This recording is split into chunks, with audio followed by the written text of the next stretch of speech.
Hello, today I'm going to present you my EEE352 course project. I wish I could have made this presentation with a network analyzer, but I won't be able to do so, so I'm going to record this video with a presentation that I prepared for this video. At first, I'm going to give you a brief introduction about the project, and then I'm going to talk about the specifications of the project, and then I'm going to talk about the construction of the cavity resonator, and then we're going to check the results on the network analyzer, and then we're going to make a conclusion. Resistances, capacitances, and inductances, lump circuit elements, are difficult to make in high-frequency systems. Conventional circuits tend to show high resistance, capacitances, and inductances due to energy loss through radiation and skin effect. So in order to provide a resonance circuit in such high frequencies, we use a cavity resonator. In the project, we're going to use a rectangular cavity resonator in TE101 mode.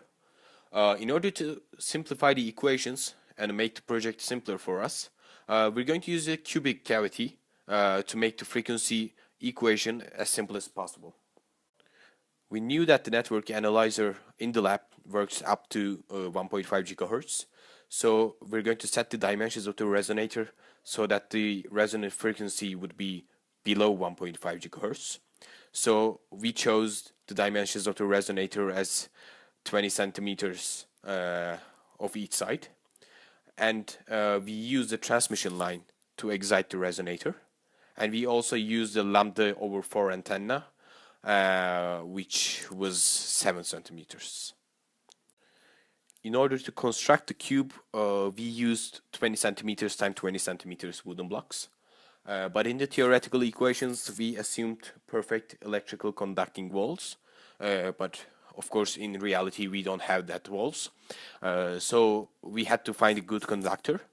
So we chose aluminium to cover the walls. But instead of like kitchen aluminium folio, we used industrial aluminium, and we glued it on the walls.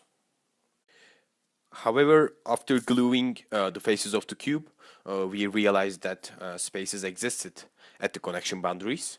So this could have led to signals resonating with different frequencies in these spaces.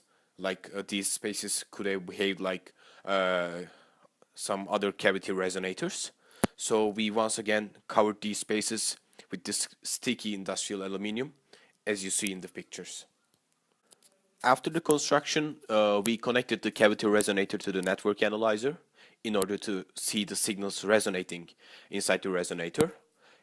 We first looked at the log scale on the network analyzer, and in the ideal scenario, we expected to see a spike at 1.08 gigahertz because it should have been the only way resonating inside the resonator.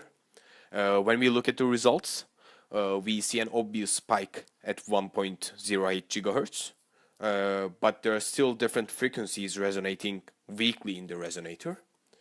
And when we look at the return loss, it is 16.9, around 17 dB, and which is above the 10 dB criteria. We later on connected the antenna that we used to collect the signals inside the resonator to the oscilloscope.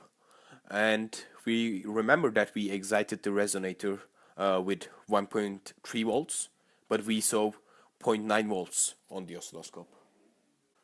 When we analyze the results of the project, we see that we obtained results close to the theoretical scenario, and we also passed the 10 dB return loss sublimit.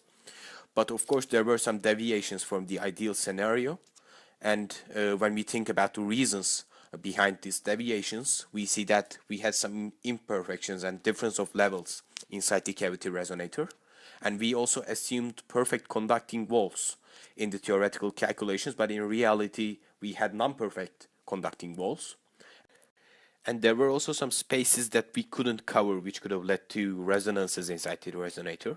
And we also used a very amateur antenna that we made by hand, and we could have used the professional antenna, but despite all these reasons for deviations, we actually obtained results close to the theoretical scenario, and I think we completed the project successfully. Thank you for watching my video. I hope you enjoyed it.